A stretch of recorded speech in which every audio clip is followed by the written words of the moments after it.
બનાસકાંઠામાં આવેલ ભારત પાકિસ્તાન નડાબેટ બોર્ડર પર સ્વતંત્રતા પર્વની ઉજવણી કરાઈ। બીએસએફના જવાનોએ ધ્વજવંદન કરીને તિરંગાને સલામી આપી અને સાથે જ સાંસ્કૃતિક કાર્યક્રમ પણ અહીંયા યોજાયો હતો। કાર અને બાઇક રેલી સહિતના અલગ અલગ કાર્યક્રમોનું આયોજન કરવામાં આવ્યું। બનાસકાંઠાના પાલનપુરમાં અનોખી રીતે ધ્વજવંદન કરાયું। ભાઈ બહેને માત્ર સવા કલાકમાં ગુરુ પર્વત ચઢી તિરંગો લહેરાવ્યો। 8 વર્ષીય ચૌહાણ અને પોણા 6 વર્ષીય ખંજને તિરંગો લહેરાવ્યો। 78માં સ્વતંત્ર પર્વને લઈ બંને ભાઈ બહેને ગુરુ પર્વત સર કરી તિરંગો લહેરાવ્યો। નાની ઉંમરે બંને ભાઈ બહેને પર્વત સર કરી સ્વતંત્રતા પર્વની પ્રકૃતિના સાનિધ્યમાં ઉજવણી કરી। જલોત્રા નજીક આવેલા 2612 ફૂટની ઊંચાઈ ધરાવતો ગુરુ પર્વત એના ઉપર ચઢી તિરંગો લહેરાવ્યો।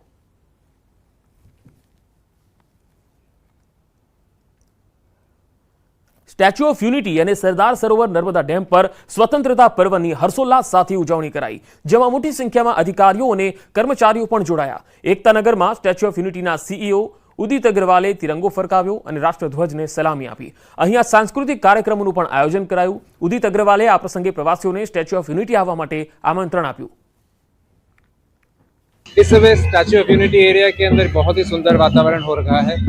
हमारे डैम के हमने गेट्स खोले हुए हैं, जिससे कि डैम जो पानी का ओवरफ्लो है वो भी लोगों को देखेगा, बहुत अच्छा लगेगा देखने में। थोड़े ही समय में हमारे यहाँ पर बोटिंग एक्टिविटीज भी फिर से शुरू हो जाएंगी। रिपेयर वर्क जो था वो हो चुका है।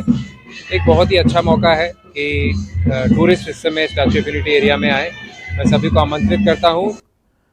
આજે સ્વતંત્રતા દિવસની દેશભરમાં ઉજવણી કરવામાં આવી રહી છે, ત્યારે અમદાવાદના સાબરમતી રિવરફ્રન્ટ ખાતે પણ ક્રૂઝ ઉપર રાષ્ટ્રધ્વજ ફરકાવી સ્વતંત્રતા દિવસની ઉજવણી કરાઈ। રિવરફ્રન્ટ ક્રૂઝ ખાતે ઇન્ડિયન આર્મીના અલગ અલગ બટાલિયનના ઓફિસરો ઉપસ્થિત રહી ધ્વજ ફરકાવી સલામી આપી। અમદાવાદ રિવરફ્રન્ટ ખાતે સાબરમતી નદી વચ્ચે ક્રૂઝ લઈ જવામાં આવ્યું અને સાબરમતી નદી વચ્ચે ક્રૂઝ પર ધ્વજ ફરકાવવામાં આવ્યો। અક્ષર ક્રૂઝે ઇન્ડિયન આર્મીને ધ્વજવંદન માટેનું ઇન્વિટેશન આપ્યું, ત્યારે આ ઇન્વિટેશન સ્વીકારી દેશના જવાનો ઉપસ્થિત રહ્યા। હાજર રહેલા ઘણા જવાનો કારગિલ યુદ્ધમાં પણ લડ્યા હતા। રિવરફ્રન્ટ પર ધ્વજવંદનનો મનમોહક નજારો જોવા મળ્યો।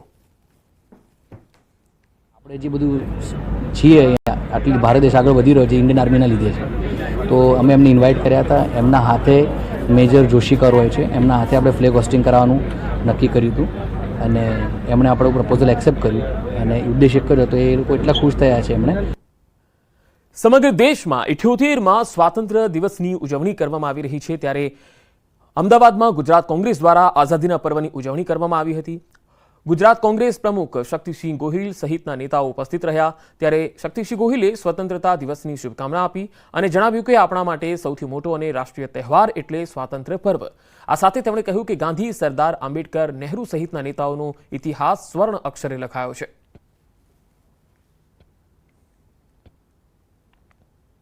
અંગ્રેજોની લાઠી ગોલી સામે જેમણે આઝાદી માટે લડાઈ લડી એવા સૌને સ્મરણાંજલિ અર્પણ કરું છું। અનેક વીરગતિને પાન અનેક વ્યક્તિઓએ અનેક યાતનાઓ ભોગવી, આ તમામ વ્યક્તિઓને નમન કરું છું। આઝાદીના પર્વની સૌરાષ્ટ્રમાં હર્ષોલ્લાસ સાથે ઉજવણી કરવામાં આવી। ગોંડલમાં 100 થી વધુ ખેલૈયાઓ રાષ્ટ્રધ્વજ સાથે ગરબા રમ્યા, તિરંગા સાથે દાંડિયા રાસ રમીને સ્વતંત્રતા પર્વની ઉજવણી કરી। 6 થી લઈને 57 વર્ષના ખેલૈયાઓ દેશભક્તિની થીમ પર ગરબા રમ્યા। સુંદર નજારો ડ્રોન કેમેરામાં કેદ થયો।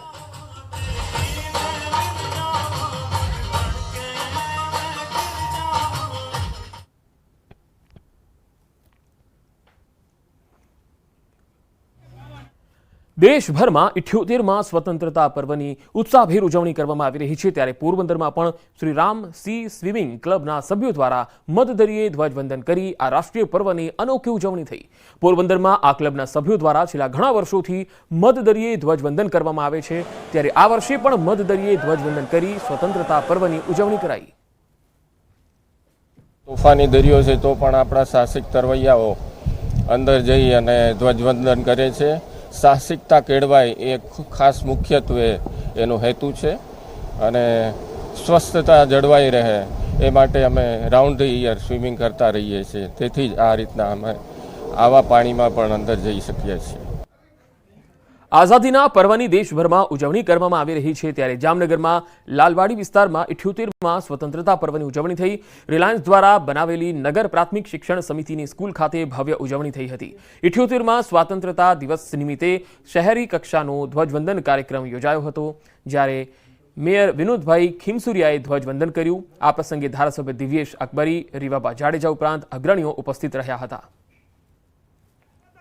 અહીંયા સ્વતંત્ર દિવસ ઉજવવામાં આવ્યો હતો, જેમાં બંને ધારાસભ્ય શ્રી દિવેશભાઈ, રેવાબા, કમિશનર સાહેબ શ્રી બીએન મોદી અને chairman Shri, deputy mayor Shri, શાસક પક્ષના નેતા શ્રી, સંગઠનના પદાધિકારીઓ, કર્મચારીઓ, ફાયરનો સ્ટાફ, આ તમામ વૃત્તિ અને અહીંયા જામનગરમાં સ્કૂલના વિદ્યાર્થીઓ આ ઉજવણીના ભાગરૂપે તમામે ઉલ્લાસભેર ઉજવણી કરેલી છે। 78માં સ્વતંત્રતા પર્વની સોમનાથમાં પણ ઉજવણી થઈ। સોમનાથ દાદાને ત્રિરંગા શૃંગાર કરાયો। સોમનાથ મંદિરને પણ રોશનીથી સુશોભિત કરાયું।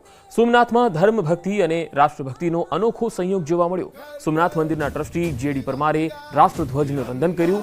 ધાર્મિક અને ઐતિહાસિક દ્રષ્ટિએ સોમનાથનો ભારતની સ્વતંત્રતા સાથે અતૂટ સંબંધ રહ્યો છે।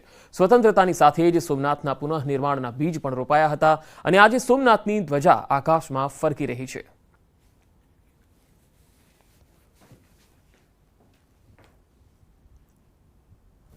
સોમનાથમાં મોટી સંખ્યામાં પોલીસના જવાનો પણ ઉપસ્થિત રહ્યા હતા અને તિરંગો લહેરાવી અને તિરંગાને સલામી પણ આપી હતી।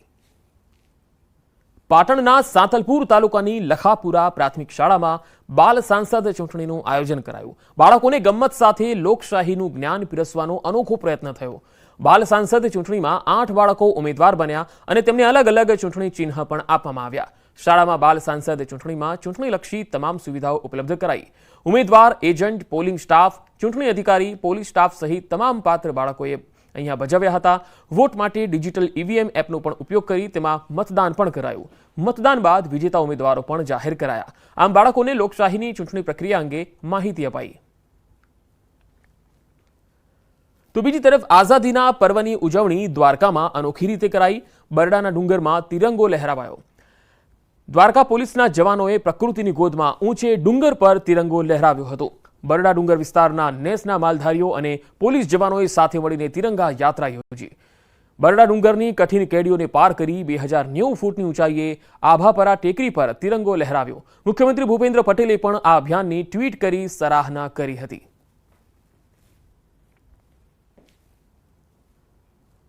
સંઘ પ્રદેશ દમણમાં સ્વતંત્રતા પર્વની ઉજવણી થઈ હતી।